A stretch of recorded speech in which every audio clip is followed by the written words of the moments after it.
Hello everyone, and welcome back to our Malakai Makaisson playthrough. Immortal Empires, Total War, Warhammer 3, all the stuff that you already know.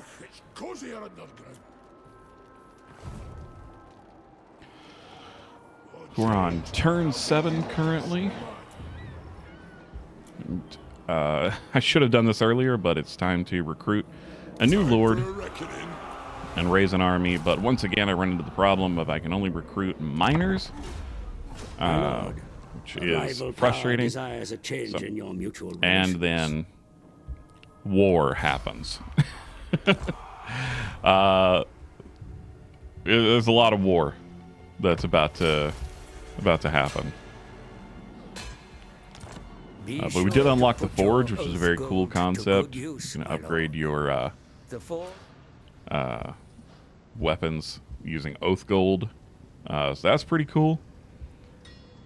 I love all of the mechanics that are introduced with, I assume all of the dwarves, but in particular with Malakai. It's just a lot to keep track of in the beginning. I was finally able to recruit something other than miners. But I wanted to do some moving before doing any recruiting.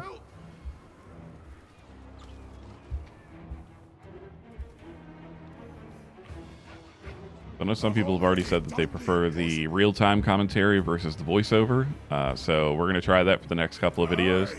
Do some real-time voiceover, see how that goes with the editing process.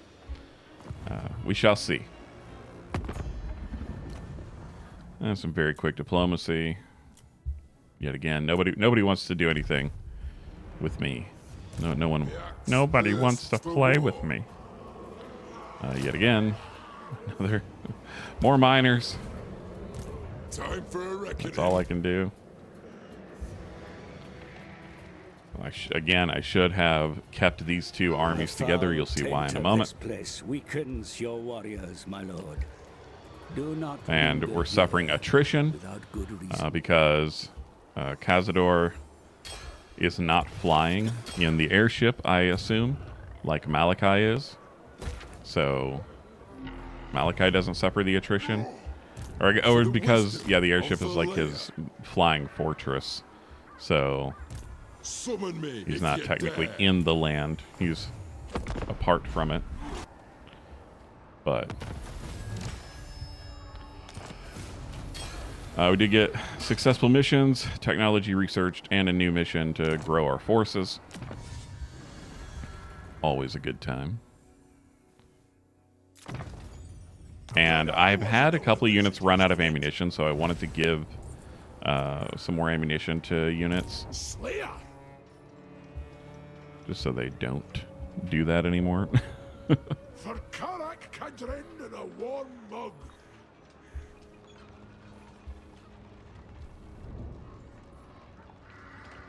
And here I was just trying to decide whether I wanted more like machine units or like person units, I guess. But then I was like, oh, I can do pretty much all of them. What?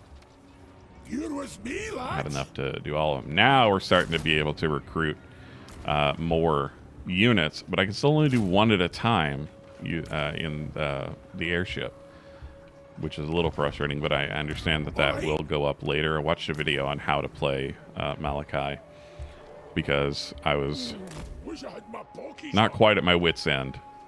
I wouldn't go that far, but it was definitely like a like, oh man, this is much more in depth than the elves. The elves are very simple, so this is almost like learning the game all over again in some ways.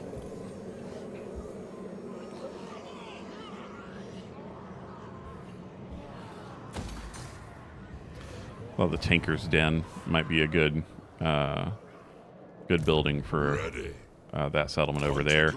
And then we're still moving Cazador, trying to get him moved east to join up with Malakai. I mean, he's not moving very fast because, again, he's not on an airship. And I constantly forget that you can't recruit outside of your domain. I constantly forget that. Get your heat looked at. And guess what? More war! Throg has decided to jump into the fray and wants to take my head off. Wants to shave my beard. Brotherhood of the Bear was destroyed. I figured they would be pretty quickly, but we got a couple of turns of trading out of them, at least. Yeah, I'm trying to head east to find the Chaos Dwarfs, because that's one of our short-term victory conditions. And I know, based on what people have told me, the Chaos Dwarves, if you leave them unchecked for too long, they will grow to be a massive threat.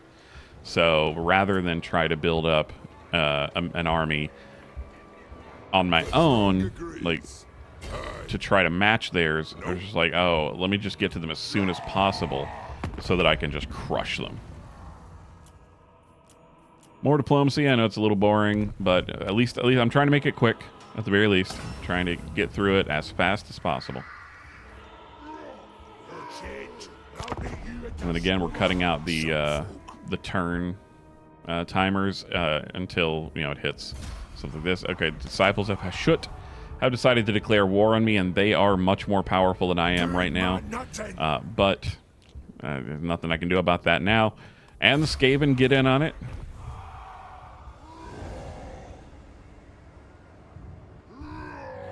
We're just war on like 6 fronts or something. We're at war with a lot of factions at this point.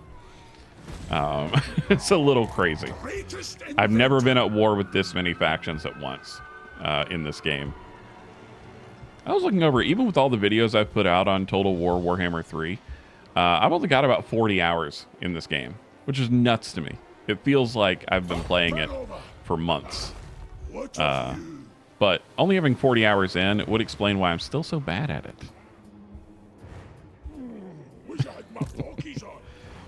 Although, I really want to get people's take on something that's going to happen in this video in particular that I think was very interesting.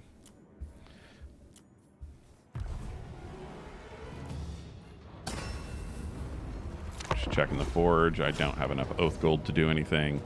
So yeah, this Disciples of Hashut try to come after me, and I already know that I'm not going to win this fight no matter what I do. So I decided to retreat and live to fight another day, because holy crap, it definitely would have gotten crushed there. But I had the idea of what if we try to draw out one of the armies away from the other and see if that can even the odds a little bit. So I decided to take Malakai kind of as far as I could over here, knowing that they could still get to me if they really want to. But we'll try. Cazador, we got him kind of close, but not close enough. Only the toughest down. Which is a little annoying. But I did decide to get one of these grudge throwers, because they're just really cool. Like, the grudge throwers are just awesome. I love the look of them. I love the name. Like, they're just very dwarf. It's very dwarf.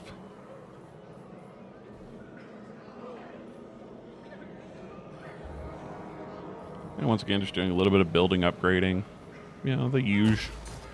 I went with the barley field because you can only upgrade up to 3, and that's all that goes up to. So I figured that'd be a pretty good one to put in that settlement.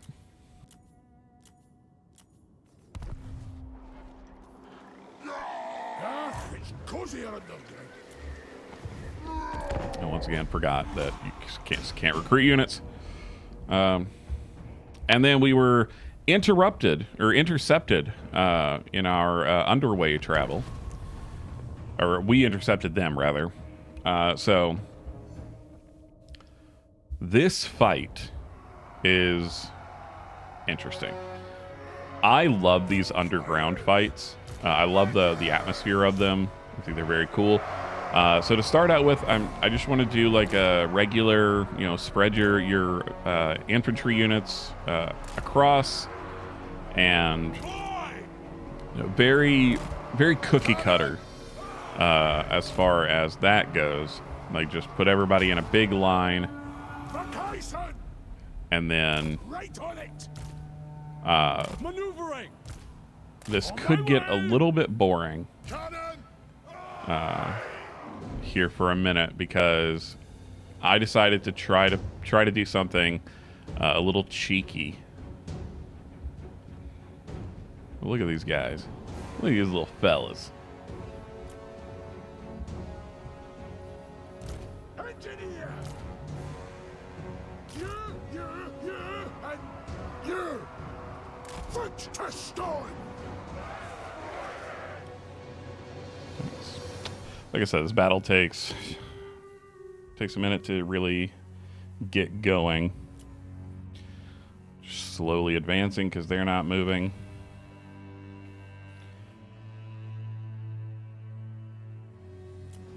And also because I wanted to see about summoning the airship, which I did summon it way too far back, first of all.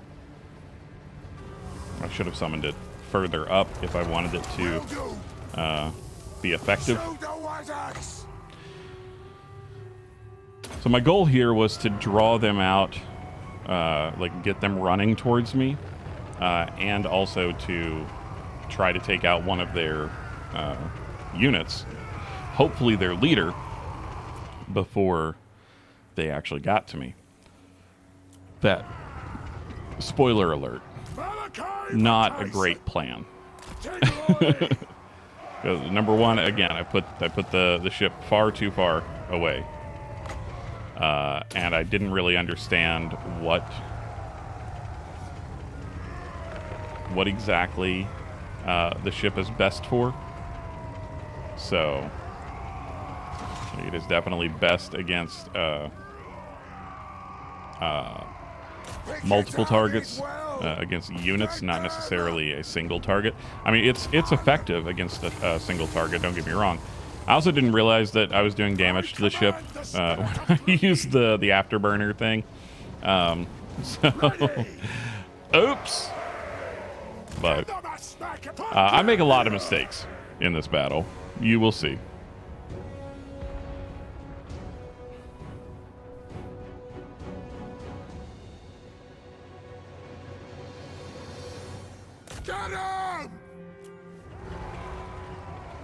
Of course, they have some hidden foes on the other side.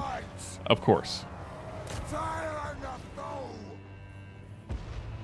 I had thought that the Spirit of Grungni, I'm going to keep saying that wrong, the airship, was just like a summoned unit, and, you just, when it's gone, it's gone. But now I'm wondering, I have to check this. Is it the airship that I live in as well? Like, if it gets destroyed, what happens? Like, do I have to spend turns rebuilding it? Or spend turns waiting for it to be available again? I'm not sure. So it wouldn't really make any sense that if it gets destroyed, then you just get it right back, like, the next turn. I don't think that makes a lot of sense, but I don't know. I did not worry about line of sight as much as I should have here. I really biffed the line of sight mechanics for sure. Really should have moved my melee combatants out of the way so that my missiles could do their job more effectively. And then I accidentally sent everyone towards the same enemy. Makaisson! I don't know what I was doing for half of this battle. Let's see how this goes. I was mostly just playing around and not really paying attention to how everything was going, it seems like. Now that I'm watching it back, like, this is really bad. It's very poorly done. Cannon! On the way! Some units I sent in the wrong direction. Bad matchups. Like, it just... all around, not a good showing for old Chip here. This is reminiscent of my very first couple of battles when I very first started playing. Which, again, I'm still getting used to the dwarven units, so it kind of makes sense in a way, but I don't know, there's some stuff in this battle where I'm like, oh boy, that was definitely a poor decision. Malakai Makaisson! We lost one unit.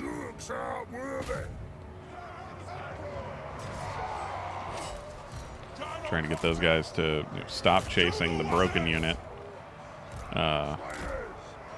That's gonna get off the side of the map, it looks like. Makaisson! No! We are at least winning, but it is not a glamorous victory that we're looking at right now. Those missiles are doing real damage to me. Attack! Minus vengeance! Engineer! Pull out! On it! Herr Jäger! Attack! Slayer! Felix actually put in some work in this battle, which is kind of nice. Now we've got units breaking all over the place, and now our victory is still pretty assured, but not as much as it should have been.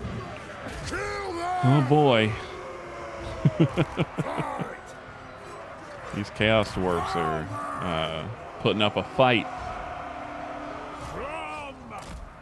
I think part of what happened here is that I'm so used to at the lower difficulties, even on normal, at this point in a battle, with the enemy army being so depleted, like they would have broken. Most of their units would have been at too low of a leadership to rally quickly, and that didn't happen here, obviously. Instead, they kept fighting, and that might also be a feature of the dwarves, the Chaos Dwarves, as well, is maybe they're unbreakable, or they have a mechanic that allows them to rally faster.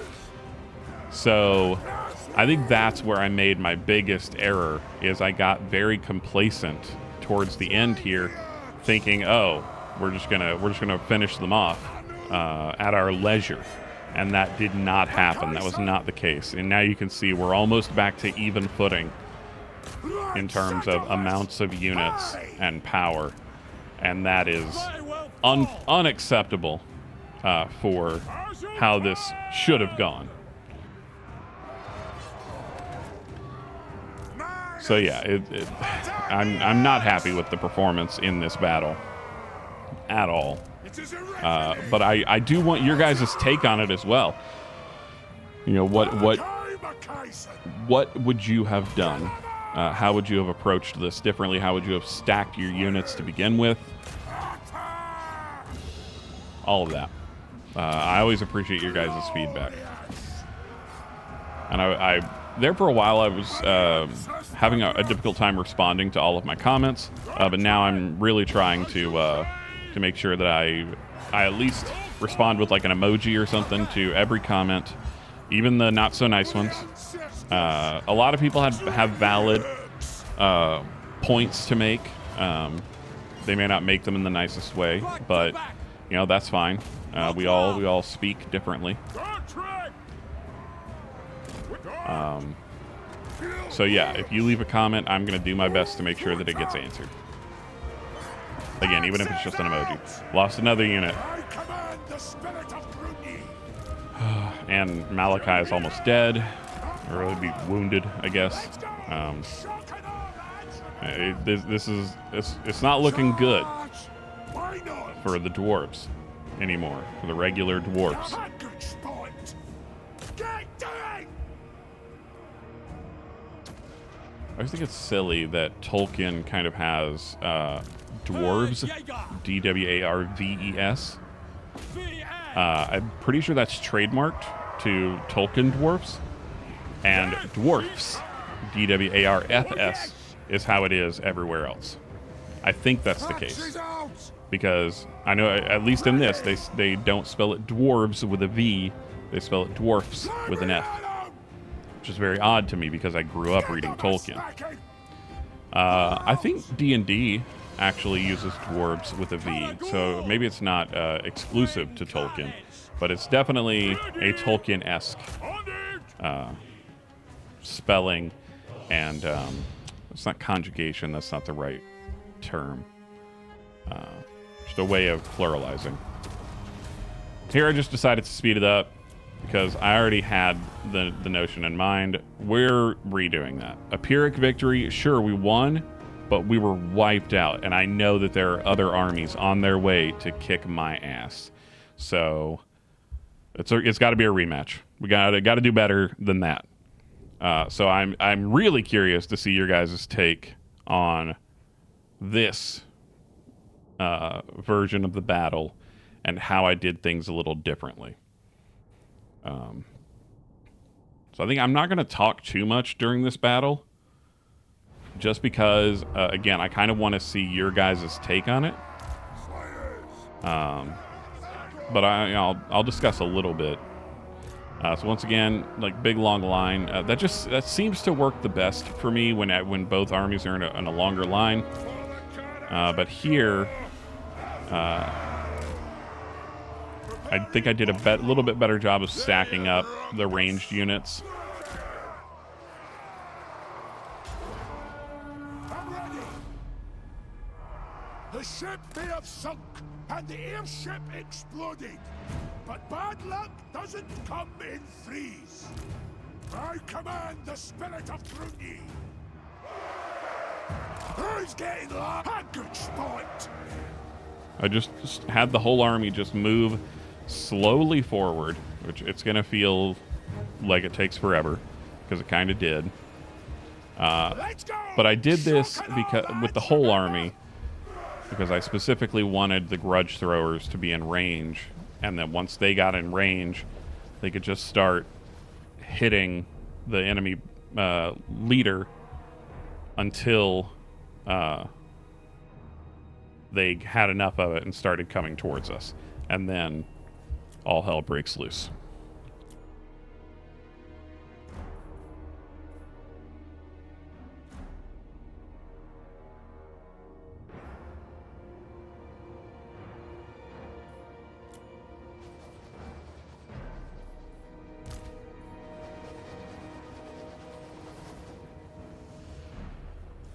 Right. Yeah, I really wanted that grudge thrower to be able to start taking on their leader, but this is where I figured out, much like the airship, the grudge thrower is not great against single entity units. It is anti-large, or the cannons are anti-large rather. I think the grudge thrower might be, but or sorry, I keep saying the grudge thrower. I mean the cannons. I'm not going to go back and re-record, but I kept saying the grudge thrower. I meant cannons. I don't know why I kept saying grudge thrower. I think it's because I'm excited about the grudge thrower. But the cannons. The cannons are what's going after the Gusark Hackhart. And like it's doing some damage, but it's definitely not doing what I had hoped. So here I'm just speeding it up, try to get a few more shots in, and yeah, it's barely hitting him. So I decided to switch it to one of the larger multi-body units just to see what kind of damage it can do. And look at that! I love the knockback mechanics so much. They're so much fun. I don't know what happened with the audio here. This just happens occasionally. Like the audio gets a little like staticky and stuttery. And I don't know if it's the game, my system, or what. But as long as the video works, right? So yeah, here I'm just kind of poking different units just to try to see if I can get them to move up. And then I realized that that was a medium threat rather than a low threat. So I was like, oh, well, we'll definitely want a few shots going towards them because they're a higher threat level. And now, once I hit the higher threat unit, they start to move.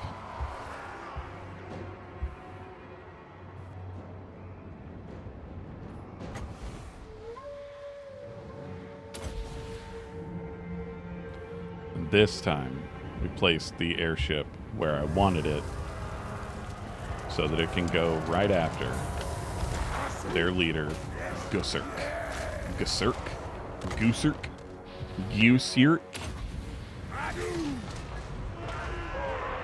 Ragu.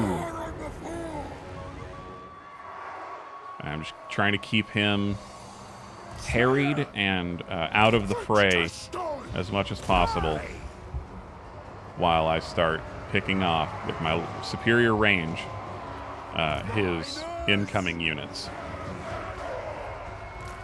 So yeah, this is the part of the battle where I kind of want your guys' analysis just to see what would you have done differently. So I'm going to shut up for a little bit, and you can just watch the battle. For the carrier's anchor! Get him! Veterans! Shoot! Bleed them and blood! Satisfy the grudge! Cross away! Get him! Slayers! Yeah!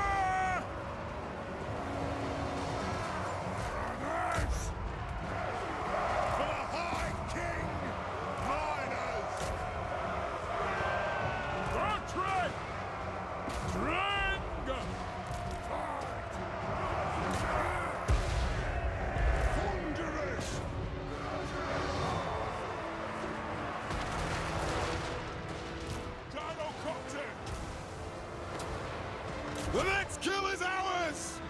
Steady! Strike!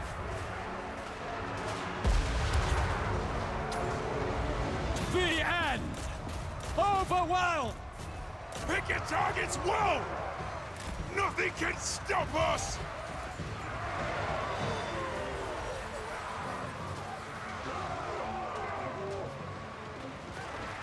Yes! Yes! We are relentless! Take him down! For the High King! For the High King! Ready to strike! Anu! Yes!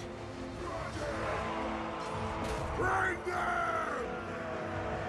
Ja! Ja! Boy! Charge! I will say I'm still doing the thing where I'm giving the same command multiple times. If that annoys you, I'm sorry. I'm trying to get out of that habit. Maneuvering! A move! With haste! Engineer!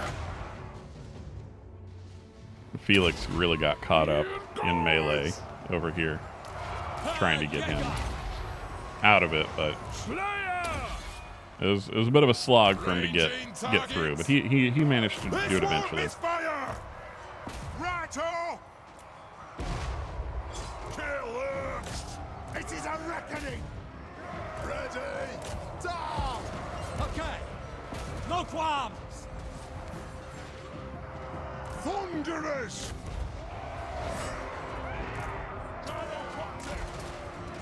Move now! On Jaeger! Doing it! Death Seeker! Charge! These herbs aren't worthy! Makaisson! Aye! War of vengeance!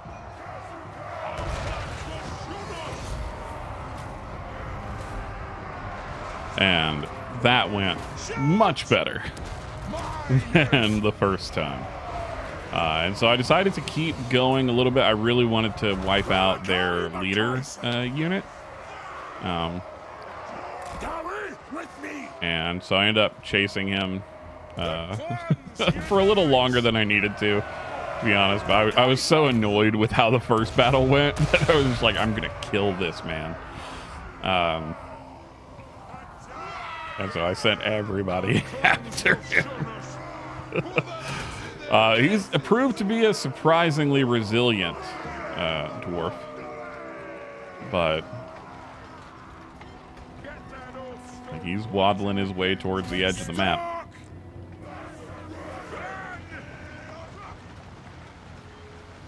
But regardless, a much better result at the end of this battle.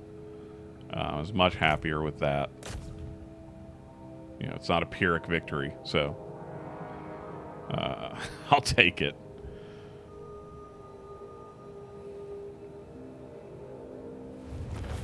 Yeah, he made it to the edge of the map. So we turned it into a close victory, which, again, I'll take. All day, every day. I'll take that over a Pyrrhic. And I didn't lose any full units. So that was the most important thing to me, is that I kept the number of units on the field the same. So much, much better. This, on the other hand, Clan Ferric coming in to take on Cazador. It's not, there's no way I can make this any better, I don't think. So I just decided to take the loss here. I can get another Lord at some point. And on next turn, I'm moving Malakai further away from the Skaven. Gonna move back towards my own province. I'm gonna hole up and try to get a bigger and a secondary army raised and do a better job of it this time. We got a couple more missions issued. Once completed, be sure to inscribe And the yes, new runes the into advisor equipment of is telling me your how lords awesome I am heroes and how to awesome runes improve are. their capabilities. Blah, blah, blah. We did kill Gusark, so I was happy about that. I didn't think that we would because his unit escaped off of the field, but I guess we did enough damage to where it considered him killed. So I was very happy about that. We got to go back to our province anyway, just to take care of these Skaven raiders that are coming in. We'll get them taken care of. Innovator. Get a little more upgrading done. Change our stance. I'll make you into snowman. And start getting back towards Tragedies in the home. making. Well, home in air quotes. But that is just about going to do it. Throw a couple of points onto the Tapestry of Oaths. And a hard to hit for Malakai. For Gotrek. For Gotrek, we went another training. And then for Felix, we went for more armor. Explosives expert. Greatest That's as far as I inventor. can move. So, just more upgrading. Trying to set ourselves up well for the next turn. No deals to be made. No diplomacy. Nobody wants to play with me. So that is going to end this video. Thank you so much to all of the chiplets. I really, really appreciate you guys. Thank you to people who had suggestions for how to play this army better. And just anybody who comments and engages for the algorithm's sake. I really appreciate it. Thank you guys so much. I hope you enjoy this video series. I know I'm enjoying it. I like the dwarves better than the elves. I can already say that. Not that the elves aren't fun, but the dwarves are closer to my own heart. I love their beards. So yeah, that'll do it for old Ship, and I'll catch you guys in the next one. Bye!